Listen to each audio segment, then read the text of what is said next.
जंगल के बीचों बीच एक झोपड़ी थी जिसमें उमा देवी अपनी 15 साल की पोती मीनू के साथ रहती थी। मीनू रोज सवेरे जंगल में घूमकर गोबर इकट्ठा करती और उसके उपले बना लेती।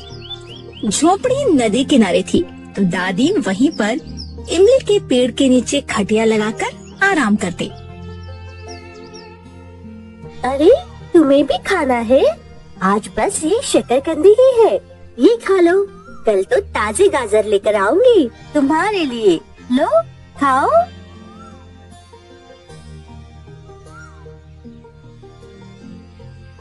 गिलहरी तो शकरकंदी लेकर पेड़ पर चली गई, लेकिन खरगोश ने उसे छोड़ दिया और जंगल में भाग गया। तो मीनू हंसने लगी। शैतान कहीं के, तुम्हें सिर्फ गाजर पसंद है? उसी वक्त पीछे से दादी उमा देवी आवाज देती है। अरे बेटा मीनू, उस खरगोश को छोड़ यहाँ। देख बारिश का मौसम बनने लगा है, हमें जंगल से सूखे पत्ते और सूखी लकड़ियाँ लाकर झोपड़ी की मरम्मत करनी पड़ेगी। लगता है इस बार बारिश का मौसम जल्दी ही आने वाला है। मीनू अपनी दादी के पास आती है और बड़े प्यार से बोलती है। हाँ दादी, जानती हूँ, मैंने सब देख भी लिया है। झोपड़ी के कौन कौन से कोनों को ठीक करना है। कल हम जंगल में जाकर जरूरी सामान ले आएंगे। बेटा, अब मैं तो काम करते करते थक जाती हूँ। सोचा था थोड़े पैसे जोड़कर गांव में घर ले लेंगे, लेकिन गांव से सटकर मार्केट बन गया है, इसीलिए हमारे फल और लकड़ियाँ कोई ले ही नहीं रहा। पैसे कैसे जोड़ेंगे? कोई बात नहीं दादी, इस बार भी हम झोपड़ी को ठीक करके बारिश का मजा लेंगे। उमा देवी अपनी पोती के साथ जंगल में पिछले 10 सालों से रहते थे, जब से मीनू के मम्मी पापा शहर गए थे और उनके लापता होने की खबर मिली थी। दरअसल उमा देवी और मीनू एक आदिवासी कबीले से थे जो जंगल में ही रहते थे, और मीनू के मम्मी पापा गए तब से उमा देवी अपनी कस्बे, अपनी बस्ती छोड़कर जंगल में ही चली गई थी। दादी, आप सबसे अच्छी हो, मेरा कितना ख्याल रखती हो। बड़ी होकर तुम्हें भी मेरा ख्याल रखना पड़ेगा मीनू। अब बूढ़ी हड्डियाँ चटकने लगी है। क्या दादी, आप भी ना?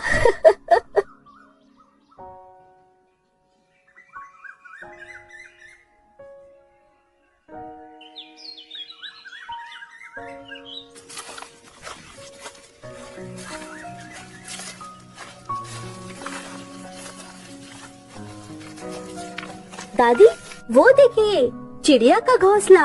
अरे, ये इतना नीचे क्यों बनाया होगा चिड़िया ने? क्या मैं नजदीक जाकर देखूं दादी? नहीं बेटा, अगर नन्हे बच्चे होंगे तो उन्हें डर लगेगा। उमा देवी और मीनू ने देखा, एक बेर के पेड़ की सबसे नीचे डाली से लगकर ही चिड़िया ने अपना घोंसला बनाया था। कुछ नहीं होगा दादी। मीनू धीरे से नजदीक जाती है और देखती है 2 सुंदर चिड़िया के बच्चे घोंसले में सो रहे हैं। उमा देवी नजदीक जाती है। दादी, आवाज धीमी रखो, ये सो रहे हैं।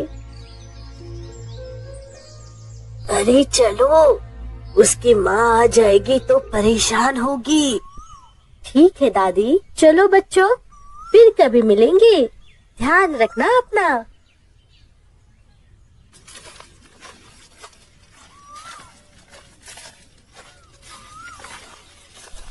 आगे जाकर मीनू और उमा देवी जंगल में एक सूखे पेड़ की लकड़ियाँ काटने लगी।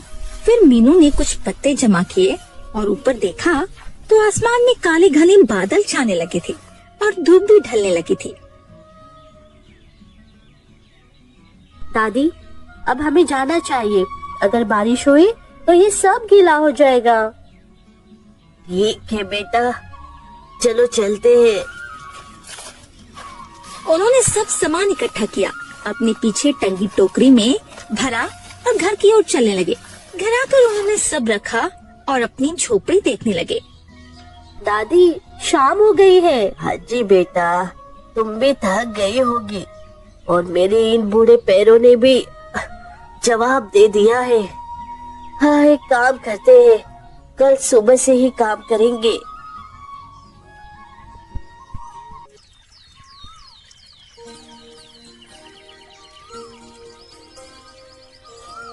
दूसरे दिन सवेरे मीनू और दादी अपनी झोपड़ी ठीक कर रहे थे।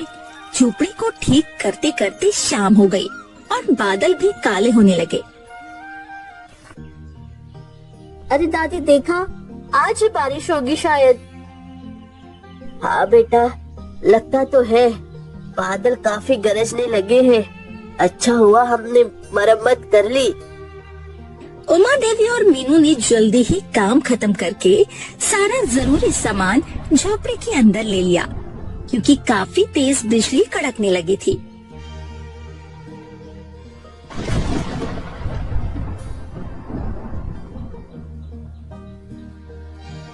बेटा, चलो अब खाना बना लेते हैं, बाद में अंधेरा बहुत होने वाला है। हाँ दादी, मुझे तो बहुत भूख भी लगी है। आज तो दाल रोटी बनाते हैं, जो तुम्हें खाना हो बेटा।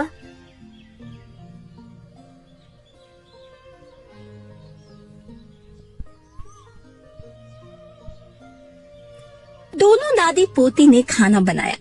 उसी वक्त बारिश भी शुरू हो गई और खाना खाते वक्त मीनू खिड़की से बारिश होते हुए देख रही थी। अरे दादी, मुझे एक बात याद आई है। बोलो बेटा, क्या बात है? दादी, वो चिड़िया का घोंसला, क्या वो पानी में भीग गया होगा? मुझे तो नन्हे पंछी की चिंता हो रही है। हाँ बेटा, भीग तो गया होगा, लेकिन चिड़िया उनके पास ही होगी, वो सुरक्षित होंगे।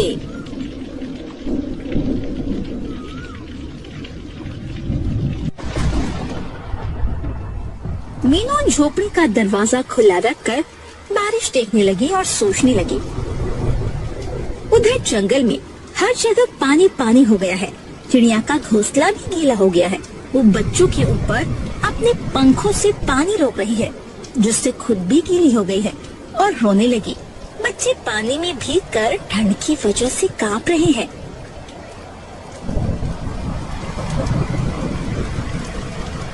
काफी देर तक अपने बच्चों को बचाने की नाकाम कोशिश करने के बाद चिड़िया फैसला करती है बच्चों को कहीं दूर ले जाना होगा।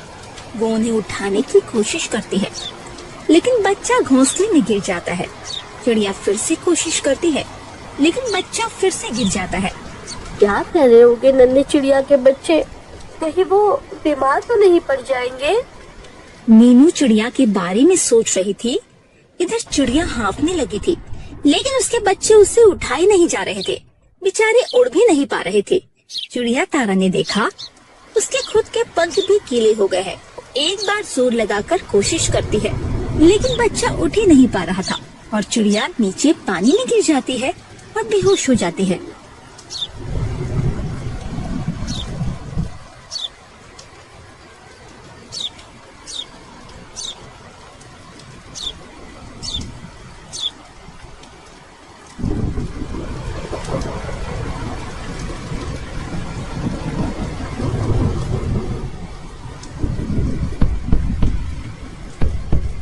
अचानक से कोई दरवाजा खटखटाता है तो मीनू की नींद खुलती है।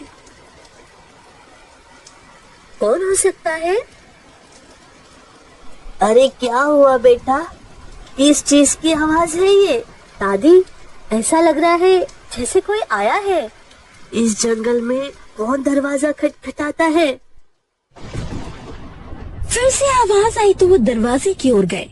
देखो जरा, वो हिरन तो नहीं है? दोनों दरवाजा खोलते हैं तो देखते हैं चिड़िया बेहोशी की हालत में पड़ी है और धीरे धीरे बोल रही है, बचाओ, थोड़ी मदद कर दो, बचाओ। उमा देवी और मीनू हैरान हो गए। एक चिड़िया बोल रही है। अरे दादी, ये तो बोल रही है।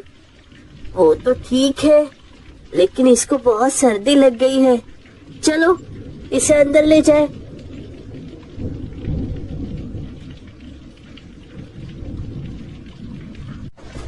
उमा देवी और मीनू तारा को गर्म कपड़े में रखकर थोड़ी गर्मी देती है तो वो होश में आती है।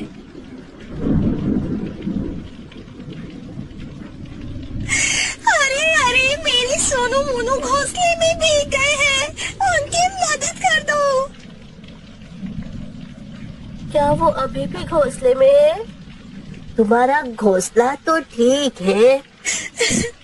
नहीं, नहीं, मेरा घोंसला टूटने लगा है और मेरे बच्चे मर रहे हैं। मेहरबानी करके उन्हें बचा लो। उमा देवी खिड़की से देखती है, तेज बारिश हो रही है और बिजली भी कड़क रही है। हे भगवान, नन्हे पक्षी का ध्यान रखना। चलो दादी, उन्हें घर लाते हैं। सुनो, तुम यही घर पे ही रहो, अपने बच्चों के बारे में चिंता मत करो। मीनू उसे पुचकारती रही और दादी ने एक मोमबत्ती जलाकर उनके पास रखी। वे दोनों कुछ पत्ते हाथ में लेकर निकल गए। रास्ते में उन्हें काफी तकलीफ हुई, बहुत जोर की हवा लग रही थी। वो घोंसले के पास पहुँचे तो उसके ऊपर एक पत्ता रखा था और नीचे बच्चे ठंड में ठिठुर रहे थे। दादी, आप इस घोंसले को ही निकालने में मेरी मदद करो। बड़े मुश्किल से दोनों ने घोंसला निकाला और बच्चों को देखा। वो पानी से भीगे अधमरे हो गए थे। बेचारे तड़प रहे। अच्छा हुआ हम पहुंच गए।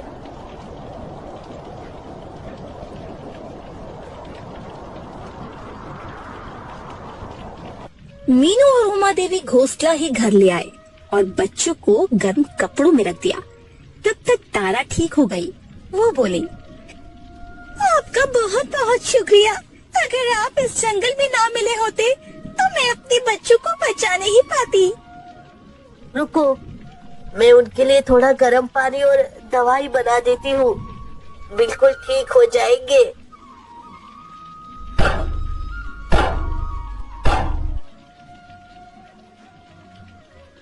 उमा देवी दवाई बताने लगी और मीनू तारा से बातें कर रही थी। बच्चे उन्हें देख रहे थे।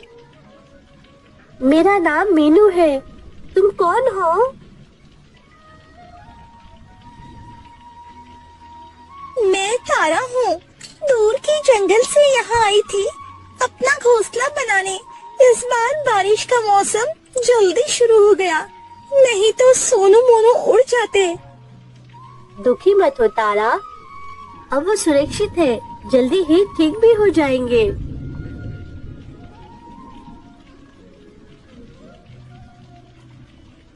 उमा देवी ने दोनों बच्चों को कुछ बूंदे दवाई की दी और बचा पानी तारा को पिला दिया। अब ये सुबह तक बिल्कुल ठीक हो जाएंगे। बहुत बहुत धन्यवाद दादी आपका।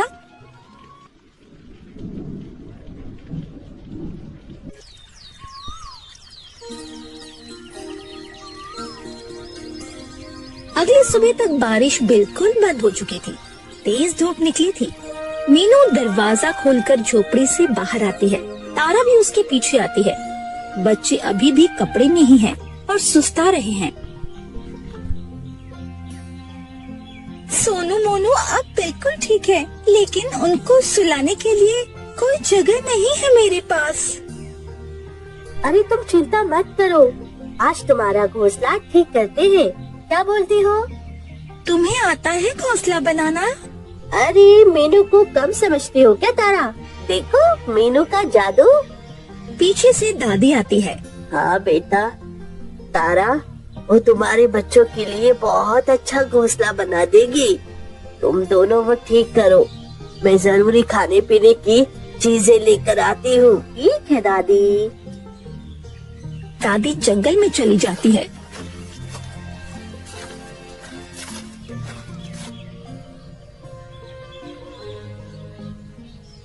ये रही सारी चीजें। अब बनाते हैं तुम्हारे सोनू मोनू के लिए प्यारा सा घर। झोपड़ी के अंदर झोपड़ी है ना, बड़ी खोपड़ी।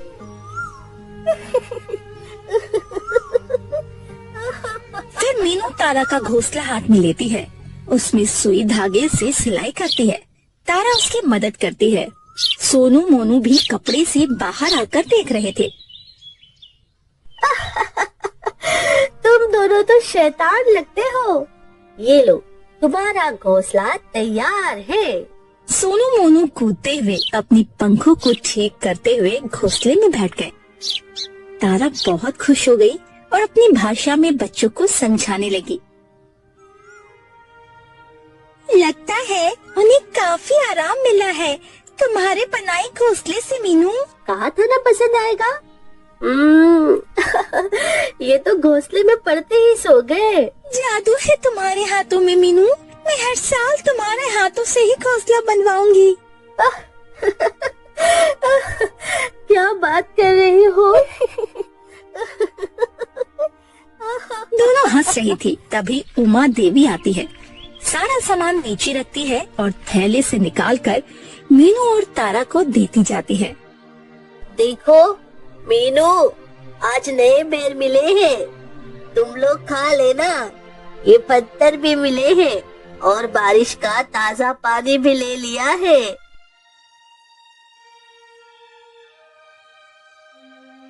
ये तुम्हारे नन्हे शैतानों के लिए तारा। अरे वाह! उमा देवी ने छोटे छोटे हार बनाए थे। सोनू मोनू घोंसले से बाहर आते हैं और तारा उन्हें पहना देती है। वाह, ये तो किसी कबीले के सिपाही लगते हैं। चलो बाहर खेलते हैं।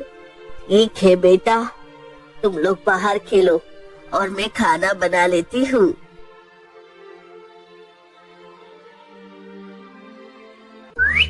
बाहर निकलकर मीनू ने सीटी बजाई। एक पेड़ से गिलहरी उतर कर आई, बिल से खरगोश भी उछल कर आया और 2 नन्हे हिरन आए। अरे वाह मीनू, तुम तो इन सब की भाषा जानती हो। नहीं, लेकिन बचपन से इनके साथ हूँ तो ये मुझे समझते हैं। सब मेरे पक्के दोस्त हैं। मैं जहाँ से आई थी वहाँ तो जंगल में सबको सिर्फ लड़ते हुए ही देखा था। यहाँ सब मेरे साथ खेलते हैं। देखो, सुनो सब, ये है तारा। कल रात इसका घोंसला बारिश में टूट गया था। अब हम सब एक साथ हैं। सोनू मोनू को भी थोड़ा बड़ा हो जाने के बाद अपने साथ खेलने देना। सोनू ने रोज की तरह गिलहरी को, खरगोश को और हिरन को खाना देना शुरू कर दिया। सब खाना खाने लगे और खुशी से झूमने लगे। अब मुझे खाने में क्या मिलेगा? मम्मी लोगों को और दादी लोगों को अपने खाने की व्यवस्था खुद करनी है। क्या कहा तुमने? अंदर से दादी चिल्लाती है। मीनू, तुम्हारी शैतानी बढ़ते जा रही है। चलो तारा को भी वो मीठे बेर खाने दो। देखा, दादी को तुम्हारी ज्यादा चिंता है। फिर सब लोग दोपहर का खाना खाने झोपड़ी में बैठे थे। उमा देवी ने रोटी और टमाटर की सब्जी बनाई थी। ये क्या है? तुमने कभी रोटी नहीं खाई ना? नहीं, मैंने तो सिर्फ छोटे मोटे कीड़े और अनाज के ही दाने खाए हैं। बैर भी मुश्किल से मिलते हैं। बड़े पक्षी परेशान करके रख देते हैं। सोनू मोनू घोंसले से बाहर निकलकर दौड़ रहे हैं। वो देखो, उनको ठंड नहीं लग रही है। बेटा तारा, तुम्हें रोटी खानी है तो देती हूँ। मुझे खानी है दादी। ये लो।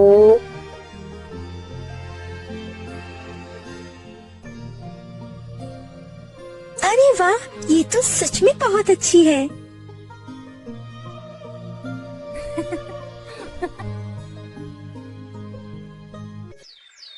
इसी तरह 1 महीना बीत गया। उसके बच्चे भी थोड़े बड़े हो गए थे और थोड़ा उड़ने भी लगे थे। एक दिन जब सब लोग खाना खा रहे थे तब तारा ने कहा, सुनो मीनू, मैं तुम्हें और दादी को एक बात बताना चाहती हूँ। क्या बात है तारा? ऐसे नहीं, मुझे दादी को बताने में डर लग रहा है। तुम साथ चलो। दोनों उमा देवी के पास आ गई। दादी, तारा आपको कुछ बताना चाहती है। क्या है बेटा, बताओ। दादी, आप गुस्सा मत करना। अरे क्या हुआ तारा, ऐसा क्यों बोल रही हो? दादी कभी गुस्सा नहीं करती। मुझे अब अपने देश वापस जाना है, जहाँ से मैं आई हूँ। बच्चों को वहाँ मुझे हमारे जैसे पक्षियों से मिलवाना है, नहीं तो ये कभी बोलना नहीं सीख पाएंगे। नहीं सीख पाएंगे मतलब? दादी, मैं सोन प्रदेश से आई हूँ। वहाँ मेरे जैसे सारे पक्षी रहते हैं जो बोलना जानते हैं और जादुई हैं। सोन प्रदेश एक जादुई पक्षियों की नगरी है। सोन प्रदेश? वो कहाँ है? क्या कहा? जादुई पक्षियों की दुनिया? मतलब तुम्हारे जैसे और भी पक्षी हैं? हाँ दादी, और मीनू, सोन प्रदेश उत्तर की ओर आता है। वहाँ तो जादुई सब्जियाँ और जादुई फल भी उगते हैं। क्या कहा? सच में? हाँ, और वो भी बोलते हैं। तो तुम भी जादू जानती हो? और तुम यहाँ क्यों आई थी? मैं सोन प्रदेश के जिस गांव में रहती हूँ, वहाँ एक प्रथा है। हमें बच्चों को पहले जंगली पक्षियों की जिंदगी से रूबरू करवाना होता है, फिर उन्हें हमारी शक्तियाँ मिलती है। हाँ, मैं जादू जानती हूँ। ये तो सच में कमाल का है। मतलब तुम भी जादुई चिड़िया हो? मैं कोई चिड़िया हूँ ही नहीं, मैं तो सोन पक्षी हूँ। क्या? सोन पक्षी? वो क्या होता है? वो बस उत्तर में पाया जाता है, लेकिन हाँ, मैं जादुई हूँ, इसीलिए तो बोल पाती हूँ। सोन पक्षी चिड़िया जैसे होते हैं? नहीं, ये मेरा असली स्वरूप नहीं है। फिर तारा अपने असली सोन पक्षी के स्वरूप में आ जाती है। एक बहुत ही सुंदर, खूबसूरत पक्षी जिसके माथे पर रंग बिरंगी कलगी होती है। अरे वाह, तुम तो बहुत सुंदर हो तारा। वाह बेटा, तुमने अपने बच्चों को पालने के लिए इतनी ईमानदारी बताई कि बारिश में भी जादू का ने मदद का इस्तेमाल किया। दादी, जब बात ईमानदारी की आती है तो जीवन में वही जीतता है जो जैसा बोलता है वैसा ही करता है। और आप लोगों ने भी मेरी मदद करके साबित कर दिया, जंगल में रहने वाले इंसान शहरी लोगों से ज्यादा भरोसेमंद होते हैं। आपने एक लाचार माँ की मदद की, उसके बच्चों को बचाने में, ये मैं कभी नहीं भूल सकती। बिल्कुल सही कहा तारा, जब ईमानदारी से बड़ा कोई जादू नहीं होता। हाथ में इतनी शक्तियाँ होने के बाद भी साधारण जीवन जीना एक बड़ी बात है। लेकिन तारा, मुझे तुम्हारे जाने का दुख हो रहा है। दुख तो मुझे हो रहा है। मैंने आप लोगों की बातें सुनी, पिछले 1 महीने से आपकी हालत देखती रही। दादी, 10 साल से गांव में एक घर बनाना चाहती थी। मैं आपको मेरी मदद करने और सोनू मोनू को बचाने के लिए एक भेंट देना चाहती हूँ। ऐसी भेंट? बस देखते जाओ दादी।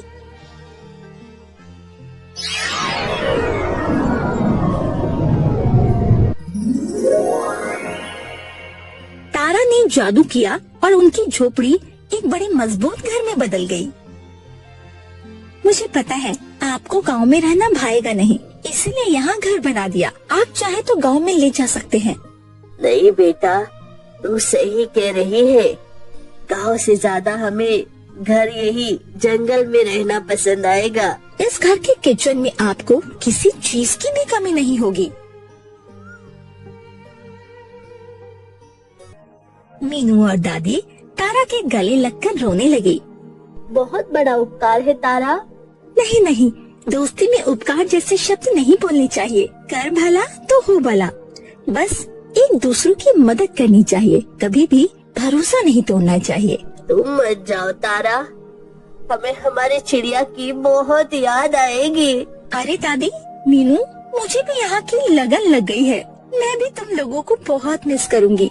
मेरे जाना जरूरी है, लेकिन मेरे पास एक सरप्राइज है तुम्हारे लिए। मैं तुम्हें मेरी नगरी सोन प्रदेश आने का न्योता देती हूँ। तुम लोग वहाँ जरूर आना, हम सब मिलकर खूब मस्ती करेंगे। पहले वादा करो, तुम वापस आओगी। वादा रहा, आऊंगी भी और आपको वहाँ लेकर भी जाऊंगी। अब मुझे आज्ञा दीजिए। ध्यान रखना बेटा, अपना ध्यान रखना। बहुत याद आएगी। चलो, सोनू मोनू को बोलना बड़े होकर मुझे ना भूल जाए।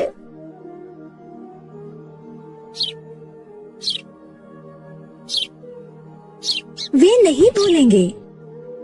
फिर दादी, मीनू और दूसरे सभी ने सोन पक्षी चिड़िया को अलविदा कहा। वो अपने बच्चों को लेकर उड़ गए उत्तर की ओर। दुखी होकर मीनू और दादी अपने घर के अंदर चले गए।